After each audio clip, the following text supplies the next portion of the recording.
అక్రమ మైనింగ్ కేసులో వైసీపీ నేత కాకాని గోవర్ధన్ రెడ్డికి ఏపీ హైకోర్టు షరతులతో కూడిన బెయిల్ మంజూరు చేసింది. ఆయన ప్రస్తుతం నెల్లూరు జైలులో రిమాండ్లో ఉన్నారు.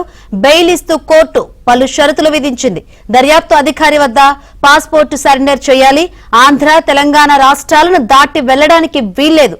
ఛార్జ్షీట్ దాఖలు చేసే వరకు నెల్లూరు జిల్లాలో అడుగు పెట్టడానికి వీల్లేదని ఆదేశించింది.